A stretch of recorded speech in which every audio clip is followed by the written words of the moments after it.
అన్ని రకాల చర్మ సమస్యలకు శాశ్వత పరిష్కారం ఈ శ్రీత 9281458181. హాయ్ హలో నమస్తే, welcome to Suman TV. Vizianagaram జిల్లా ఎస్కోట నియోజకవర్గం శ్రీనివాస్ నగర్ కాలనీకి చెందిన బంగారమ్మ కొన్నేళ్ల క్రితం 3 ఆడబిడ్డలకి జన్మనిచ్చింది. అందరూ కూడాను ఇంటికి వారసుడిని ఇవ్వలేకపోయావంటూ సూటిపోటి మాటలాడి ఆమెని వాదించారు. భర్తేనే అర్థం చేసుకుంటాడంటే ఆయన కూడా ఇంటికి వారసుడిని ఇవ్వలేకపోయావు, నువ్వు నాకు వద్దు అంటూ 3 బిడ్డలతో తల్లిని కూడా వదిలేసి దేశాల బాట పట్టాడు. కానీ తల్లి మాత్రం బిడ్డల్ని వదులుకోలేదు కదా. 3 అమ్మాయిలను కూడా చదివించి ఒక ఉన్నతమైన స్థితిలో చూసి ఆ తల్లి ఇప్పుడైతే మురిసిపోతుంది. నిజంగా బంగారమ్మకి బంగారం లాంటి పిల్లలు పుట్టారని ఎవరైతే సూటిపోటి మాటలు అన్నారో ఆనాడు ఆడిన వాళ్ళందరూ కూడా ఇప్పుడు మెచ్చుకునే స్థాయికి బిడ్డల్ని తీసుకొచ్చింది బంగారమ్మ. రీసెంట్గా 2వ కుమార్తె అయిన రేవతి ఏపీఎస్సి గ్రూప్స్లో విజయం సాధించి శ్రీకాకుళం జిల్లా రణస్థలం మండలం RWSలో ఏఏగా ఉద్యోగం పొంది నలుగురితో శభాష్ అనిపించుకుంటుంది. అలాగే తల్లి నుండి కూడా ప్రశంసలు జల్లు అందుకుంటుంది. తనని ఇప్పుడు ఇంటర్వ్యూ చేద్దామా? Hi Revathi. Hello madam. Congratulations. Thank you. సక్సెస్ని ఎలా ఎంజాయ్ చేస్తున్నావు? బాగానే ఎంజాయ్ చేస్తున్నాను, అందరూ మెచ్చుకుంటున్నారు. అవునా? అంటే ఈ పొజిషన్కి రావడానికి అమ్మ చాలా కష్టాలు పడింది కదా. మీరు ఈ పొజిషన్లో చూడడానికి అమ్మ కూలి పనులకు వెళ్ళింది, నాన్న చేసిన పనికి చాన్నాళ్ళు మనస్తాపానికి గురైంది. సో అమ్మకి ఒక మంచి గిఫ్ట్ ఇచ్చామనుకోవచ్చా? అమ్మ హ్యాపీనెస్ చూస్తుంటే చాలా హ్యాపీగా ఉంది నాకు. మీరు ఎంతమందిరా పిల్లలు? మేము 3 పిల్లలం. అక్క సరస్వతి ఏలూరులో పంచాయత్ సెక్రటరీగా చేస్తుంది. నేను రేవతి సెకండ్. థర్డ్ అమ్మాయి పావని హైదరాబాద్లో జియోఫిజిక్స్ చేస్తుంది, PhD. సరస్వతి పుత్రికలు అనమాట మీరంతా కూడాను అనా? అంటే నాన్న చిన్నప్పుడు మీకు తెలుసా, చూసా? తెలుసు. నా ఇంటర్లో ఉన్నప్పుడు వెళ్తారు. మరి అప్పుడు అంటే నాన్న చేసిన పనికి చాలామంది కూడాను 3 ఆడపిల్లల్ని ఏం పెంచుతావు, పోషించే స్థితి ఉండాలి కదా, నువ్వైనా సరే అని అమ్మని అంటుంటారు కదా. వాళ్ళందరి మాటల్ని నీకు విని ఇప్పుడు నువ్వు మీ అమ్మగారి కళ సాకారం చేస్తావు, నిజం చేస్తావు, ఎలా అనిపిస్తుంది? నాకైతే చాలా ఆనందంగా ఉంది. రేవతి, అసలు ఎగ్జామ్స్కి ఎప్పుడు ప్రిపేర్ అయ్యావు? ఏ ఇయర్లో ఎగ్జామ్ రాసావు? ఇప్పుడు ప్రస్తుతం ఎక్కడ జాబ్ చేస్తున్నావు? నేను 2022 నోటిఫికేషన్ ఏఈ వచ్చింది, అది 2023 ఆగస్ట్లో ఎగ్జామ్ అయింది. సో నేను సచివాలయం వర్క్ చేస్తూ తర్వాత ఇంటికి వచ్చి ఎస్కోట ఇక్కడ లైబ్రరీ ఉండేది, అక్కడికి వెళ్ళి చదువుకునేదాన్ని నైట్ వరకున. అంటే ఎవరిని ఇన్స్పిరేషన్గా తీసుకున్నావు? ప్రజెంట్ మా సిచ్యువేషన్ ఇలా ఉంది, కానీ మేము ఇలా ఉండకూడదు, మా అమ్మకి మంచి లైఫ్ ఇవ్వాలని కష్టపడి చదవాలనిపించింది. చదివాను, అమ్మకి హ్యాపీగా ఉంది, నాకు చాలా ఆనందంగా ఉంది. ప్రస్తుతం పోస్టింగ్ ఎక్కడ? ప్రస్తుతం నేను శ్రీకాకుళం జిల్లా రణస్థలం మండలంలో RWS ఏఈగా పోస్టింగ్ ఇచ్చారు నాకు. అంటే మనకంటే ఒక ఎయిమ్ ఉంటుంది కదా, నేను ఈ టార్గెట్ రీచ్ అవ్వాలి, నేను ఇది అవ్వాలి, ఒక IAS అవ్వాలి, లేదంటే IPS. నువ్వు చిన్నప్పటి నుంచి ఏం అవ్వాలనుకున్నావు? నేను అంటే నాకు బీటెక్ సివిల్ ఇంజనీరింగ్ చేస్తున్న దగ్గర నుంచి నేను ఏ జాబ్ అయినా సరే నాకు సివిల్లోనే నా కోర్ జాబ్ మాత్రమే చేయాలనిపించింది. ఏ బ్యాంక్ అంటే వేరే అదర్ జాబ్స్ అయితే నాకు ఇష్టం లేదు. సో నేను ఫస్ట్ నుంచి నేను సివిల్ ఇంజనీరింగ్ అవ్వాలనే చదువుకున్నాను. సో ఆ జాబే ఇంజనీరింగ్ అసిస్టెంట్గా కూడా అందుకోసమే నేను జాయిన్ అయ్యాను. సో ఇప్పుడు కూడా ఏఈగా రావడం నాకు హ్యాపీగా ఉంది. You're looking not like a officer, you're looking like a student అనా? చిన్న వయసులోని ఒక అధికారినిగా వెళ్తున్నాం, ఎలా ఎంత హ్యాపీగా ఉంటుంది కదా, ఎలా ఉంది అది? హ్యాపీగా ఉంది. అంటే వేరే ఏ ఆఫీసర్స్ అయినా కొంచెం ఏజ్ వచ్చాక అలా అయ్యే వాళ్ళు ఉంటారు. నాకు ఈ చిన్న వయసులోనే జాబ్ రావడం నాకు చాలా నచ్చింది. నాకు ఇంకా ఎక్స్పీరియన్స్ అది వస్తే ఇంకా హ్యాపీగా ఉంటుంది. సో 3 ఆడపిల్లల అమ్మకి 3 ఆడపిల్లల్ని ఎలా పెంచుతావు, 3 ఆడపిల్లల్ని కన్నావు అని చుట్టుపక్కల వాళ్ళు ఆడే సూటిపోటి మాటలకి ఇప్పుడు నువ్వైతే ఏం సమాధానం చెప్తావు? ఎప్పుడైనా సరే ఎవరైనా అనే మాటలు ఏంటంటే మీకు అబ్బాయి పుట్టలేదు, అబ్బాయి పుట్టుంటే మీ లైఫ్ వేరేలా ఉండేది, మిమ్మల్ని చూసుకునేవారు, మీ అమ్మని చూసుకోవాలంటే మీరు పెళ్ళై వెళ్ళిపోతారు, ఇంకా ఏదైనా సరే చేయలేరు అమ్మాయిలు అనే అంటారు. కానీ మా అమ్మకి అబ్బాయి పుట్టలేదు అనే లోటు లేకుండా చేయాలనుకున్నాం. మా ముగ్గురు గోల్ అదే, మా అక్క చెల్లెలు ముగ్గురు గోల్ అదే. సో ఇప్పుడు ఇలా చేస్తున్నందుకు హ్యాపీగా ఉంది. ఎస్ అమ్మ, అంటే అమ్మ నిన్ను ఏ విధంగా పెంచారు? మీ ముగ్గురిని కూడాను ఒక బ్యాక్గ్రౌండ్ సపోర్ట్ లేదు, ఫ్యామిలీ సపోర్ట్ లేదు. బయట మేము కూడా కనుక్కున్నాం, అమ్మ తాపి పనులకు వెళ్ళేది, ఇటుకలు మోసేది, అంటే అన్ని పనులు కూడా చేసేది ముగ్గురు పిల్లల్ని పెంచడానికి. ఒక్కొక్కసారి భోజనం కూడా తినకుండా పిల్లలకి పెట్టే రోజులు కూడా గడిచాయని. అవన్నీ దాటి అమ్మ ఇలా వచ్చింది కదా, ఆ రోజుల్లో ఎలా అనిపించేది? అంటే మాకు మా అమ్మ వాళ్ళ బ్రదరు, మా మావయ్య త్రినాథరావు గారు ఉండేవారు. అతను ఎప్పుడు మాకు ఏ సపోర్ట్ అయినా చేసేవారు. సో ఇలా చదవాలి అంటే ఇక్కడికి వెళ్ళండి, ఇది చేయండి, అంటే ఈ కోర్స్ చేస్తే మంచిది, ఈ కాలేజీలో చదవండి అని సపోర్ట్ చేశారు. సో దానివల్ల మాకు చాలా హెల్ప్ అయింది. అమ్మ బంగారం గారు నమస్తే. ముచ్చటగా ముగ్గురు మహాలక్ష్మిని మీరు ఇచ్చారు. నిజంగా చెప్పుకోవడానికి కూడా ఆనందం వ్యక్తపరచలేనంతగా ఉంటుంది. ముగ్గురు పిల్లల్ని చూసి ముచ్చట వేస్తుంది. సో మీరు అప్పుడు పడిన కష్టాలమ్మా? కష్టాలంటే మరి పేదవాళ్ళ ఇంట్లోని ప్రతి వాళ్ళకి ఉన్న కష్టాలేనండి అవి. అవి చెప్పుకోవడానికి కొంచెం పడడానికి ఎక్కువ ఉంటాయి బాధలు. కానీ మా కుటుంబం అంతా నన్ను సహకరించారు. నాకు మా పిల్లలకేటి నాకేటి నీకెందుకు మేము ఉన్నామన్న ధైర్యంతో నాకు చెప్పారు. కానీ వాళ్ళు అన్నారా నేను ఈ పని మాత్రం మానలేదు. వాళ్ళు ఈరోజు 10 రూపాయలు ఇస్తే దానికి అలవాటు పడిపోతే నా పిల్లలు పెంచలేనేమో అన్న, ఆయన వెళ్ళిపోయినా నాకేమో వెళ్ళిపోయారు అన్న బాధ కానీ ఏమి లేదు నాకు. ఎందుకంటే పిల్లలు పెంచుతాను, ఉద్యోగాలు తేలేకపోతే పోయింది, కానీ తిండి అని పెట్టి పెంచాలని అనుకున్నాను.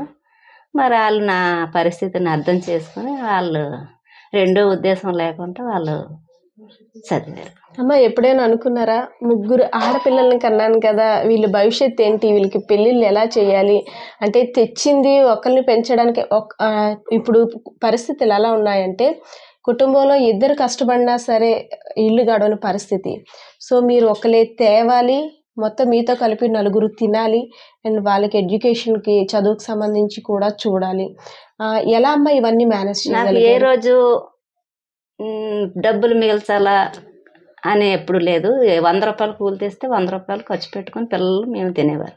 50 వస్తే 50, 200 వస్తే 200 కొని. కానీ దాయాలని మాత్రం లేదండి. ఇప్పుడును పిల్లలకి ఏదో కొంచెం నాకున్న స్థాయిలో తిండి పెట్టడం. తర్వాత గవర్నమెంట్ వాళ్ళు స్కూళ్ళు, కాలేజీ వాళ్ళు, పునిగిరి కాలేజీ వాళ్ళు, మా తర్వాత మా కుటుంబస్తులు డబ్బులు సర్ది చేశారు. కనీసం నేను తిండి మాత్రం వాళ్ళకి పెట్టేదాన్ని. ఇప్పుడు ఏ రోజు నాకు బాధ అనిపించట్లేదు. పిల్లలు అలా ముగ్గురు ఆడపిల్లలు ఎలా పెంచాలన్న బాధ ఎప్పుడు నాకు లేదు. వాళ్ళ చూసి కష్టాన్ని అంతా మర్చిపోయేదాన్ని. ఒకప్పుడు ముగ్గురు పిల్లలా అని అనేవాళ్ళంతా ముగ్గురు పిల్లలు ఇప్పుడు చూడమ్మా ఎలా ఉన్నారు అంటున్నారా? ఏమంటున్నారు ఇప్పుడు? ఏంటి ప్రజల్లో ఏదో అంటారని మనం నా పిల్లలు నన్ను కన్నాను కాబట్టి నా పిల్లలు నన్ను పెంచాను. ఒకరు అంటారో లేకపోతే ఒకరు ఇచ్చేస్తారని కాదు కదమ్మా. నా పిల్లలు నేను కన్నాను కాబట్టి నేను పెంచగలే శక్తి నాకు ఉంది. ఇద్దరం పెంచాలి, కానీ ఒకరు లేనప్పుడు ఇంకో తల్లి మీద కదా పడుతుంది భారం. అది అలాగా. అమ్మాయిలు ఇద్దరు కూడా చక్కగా ఉద్యోగం సంపాదించారు అంటే మూడో అమ్మాయి కూడా ఇంకా తను కూడా ఒక మంచి పొజిషన్కి వచ్చేస్తుంది కొన్ని రోజుల్లోని. ఎలా అనిపిస్తుంది అమ్మా? మీ కళ సాకారం అయిందంటారా? ఇంకా పని చేయాలనిపిస్తుంది. ఇంకా పని చేసి వాళ్ళ ఆనందంగా వాళ్ళ అమ్మ పనులకు వెళ్తుంది, ఇంకా చూడు ఆ పని చేసి పెంచింది పిల్లలే అనే ఉద్దేశం తప్ప నా పిల్లలకు ఉద్యోగం వచ్చింది నేను మానేద్దామని ఎప్పుడు నేను అనుకోవట్లేదు.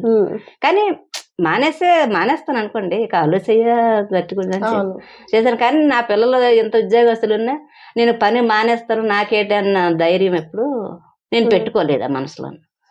అమ్మ మిమ్మల్ని చూస్తుంటే చాలా ప్రౌడ్గా, నాకైతే గర్వంగా ఉంది నిజంగా. చాలామంది ఈ రోజుల్లోని రెండోది కూడా పాప అయితే ఇద్దరు ఆడపిల్లల ఎలా పెంచుతారు, దేవుడే ఉన్నాడు నారు పోస్తున్నాడు నీరు పోస్తాడు అంటూ పాప పుట్టింది అనగానే ఒక ఇంత నీళ్లు చల్లే ప్రయత్నం చేస్తారు ఆశలు అడియాసలు అయ్యే విధంగా.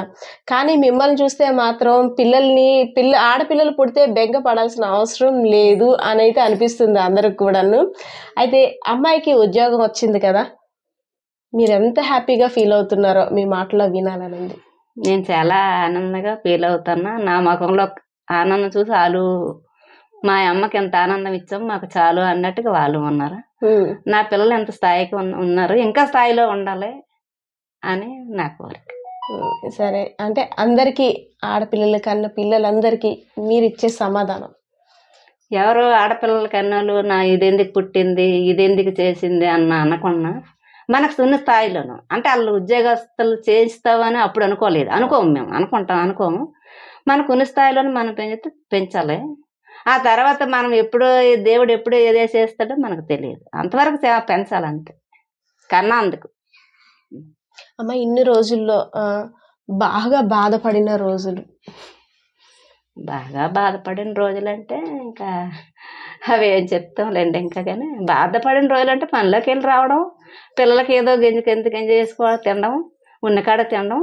ఏ రోజు మేము బాధపడి ఏడిసి ఆ రోజులైతే లేవు. బాగా సంతోషంగా ఉన్న రోజు? బాగా సంతోషంగా ఉన్న రోజు అంటే ఏదో డబ్బులు పేమెంట్ అందిన రోజు తెచ్చుకోవడం, తినడం, అంతే సంతోషం మాకు. అంతే పిల్లలు మేము కలిపి తినడం, సంతోషంగా ఏ సినిమాకి వెళ్ళడం, సినిమాలకి షికారులకి అన్నిటికీ వెళ్తాం. మేము బాగా ఎంజాయ్ చేస్తారన్నమాట. ఎప్పుడు మానేలేదు, డబ్బులు లేవని ఎప్పుడు తినకపోవడం, మానేయడం, నీకు ఇది లేదని అనడం ఎప్పుడు నేను లేదు. 100 తెస్తే 100 ఖర్చు పెట్టిద్దని 200 లేకపోతే ఆ రోజు లేదు అంతే. పిల్లలు ముగ్గురు కూడా గవర్నమెంట్ స్కూలేనా? గవర్నమెంట్ స్కూల్ నుంచి 10వ తరగతి వరకు గవర్నమెంట్ స్కూలే. మీ అమ్మాయికి వచ్చిన మార్కుల్ని చూసి కాలేజీ వారు ఉచితంగా చదివించారంట, నిజమేనా? చేశారు. పుణ్యగిరి కాలేజీ వాళ్ళు 10th క్లాస్ మార్కులు చూశారు. కాలేజీ వాళ్ళు ఎక్కడ మార్కులు వస్తాయో చూస్తారు కదా, చూశారు. పలానా వాళ్ళు, మరి ఆ పలానా వాళ్ళు అంటే వాళ్ళ ద్వారాగా టీచర్ల ద్వారాగా నేను చైతన్య కాలేజీలోని పనిచేసేదాన్ని. అదే మట్టి పనులు అది పలానా అంటే అది మీ పిల్లల్ని మేమే చదివిస్తాం అని అనగా, మా తమ్ముడు కూడా ఒక సారు మా తమ్ముడికి తెలుసు, వాళ్ళ ద్వారాగా మీకు ఎందుకమ్మా నేను చేస్తాను, మీకేం భయం లేదు అన్నారు. మా కుటుంబస్తులు కూడా నన్ను బాగా సహకరించారు.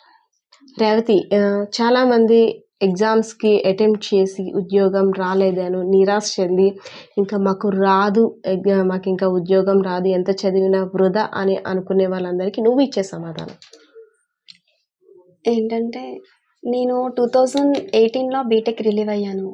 నెక్స్ట్ వెంటనే 2019లో ఏడబ్ల్యూ నోటిఫికేషన్ వచ్చింది. అప్పుడు నాకు 1:2లో నేను సెలెక్ట్ అయ్యాను, కానీ నాకు పోస్టింగ్ ఇవ్వలేదు. తర్వాత మళ్ళీ 2022లో ఏఈ నోటిఫికేషన్ వచ్చింది. దానిలో కూడా నేను ఎగ్జామ్ రాసాను, దానికి కూడా 1:2లో సెలెక్ట్ అయ్యాను. అయినా సరే అప్పుడు కూడా సెలెక్ట్ కాలేదు నేను. ఇప్పుడు రీసెంట్గా 2023లో ఏడబ్ల్యూ నోటిఫికేషన్లో నేను సక్సెస్ సాధించాను. మనం కంటిన్యూస్గా చదివితే ఏదైనా సరే మనకి వస్తుంది అనేదానికి నాకు చాలా ఇది నమ్మాలనిపిస్తుంది. రేవతి ఈ పొజిషన్లో ఉండడానికి, ఒక మంచి ఉద్యోగాన్ని సాధించడానికి చాలామంది తనకి వెన్నంటుండి ధైర్యం చెప్పారు. అందులో ఒకరు లైబ్రరీయన్ శ్రీధర్ గారు. ఒకసారి తన స్టూడెంట్ సక్సెస్ గురించి ఆయన కూడా చెప్పడానికి ముందుకు వచ్చారు. సార్ నమస్తే. సార్ మీ స్టూడెంట్ ఒక మంచి జాబ్ని సంపాదించారు అండ్ నలుగురు చెప్పుకునే విధంగా ఒక మంచి పొజిషన్లోకి వెళ్తున్నారు. ఎలా ఉంది సార్ ఈ హ్యాపీయెస్ట్ మూమెంట్? యాక్చువల్గా నేను లాస్ట్ ఇయర్ ఫిబ్రవరిలో ఇక్కడికి వచ్చాను లైబ్రరీగా. వీళ్ళు సచివాలయం ఉద్యోగం చేస్తున్నారు కాబట్టి వీళ్ళు వచ్చేసరికి 5-5:30 అయిపోయేది. మా టైం అయితే 6 వరకే. వీళ్ళు మమ్మల్ని రిక్వెస్ట్ చేశారు, మాకు టైం చాలట్లేదండి, కొంచెం మాకు టైం పెంచండి అని. సరే, వాళ్ళు చదువుకొని బాగుపడతామంటే మాకు అంతకంటే ఆనందం ఇంకేముంటుందని చెప్పేసి వాళ్ళు నైట్ 11 వరకు కూడా లైబ్రరీ, మార్నింగ్ 8 నుంచి 11 వరకు తీసే ఉంచేవారు. మీరు ఇచ్చిన అవకాశాన్ని వాళ్ళు సద్వినియోగం చేసుకొని ఈరోజు ఆర్డబ్ల్యూఎస్లో ఏఈగా ఉద్యోగం సంపాదించినందుకు చాలా ఆనందంగా ఉందండి. ఈ అమ్మాయిని స్ఫూర్తిగా తీసుకొని మిగతా స్టూడెంట్స్ కూడా మంచి పోస్టులో రావాలని మనస్ఫూర్తిగా కోరుకుంటున్నాను. రేవతి యొక్క సక్సెస్ స్టోరీని మీరంతా విన్నారు, చూశారు కూడా. రేవతి ఫైనాన్షియల్గా చాలా ఇబ్బందులు ఎదుర్కొన్నప్పటికి కూడా తను అనుకున్న టార్గెట్ని రీచ్ అయింది, నలుగురితో శభాష్ అనిపించుకుంది, ప్రశంసల జల్లు కూడా కురిపించుకుంది. సో తనైతే అందరూ ఇన్స్పిరేషన్గా తీసుకోవాలని సుమన్ టీవీ ద్వారా ఆశిద్దాం. పరిస్థితి ఇది. కెమెరా పర్సన్ శ్రీనివాస్తో పద్మ, సుమన్ టీవీ, విజయనగరం.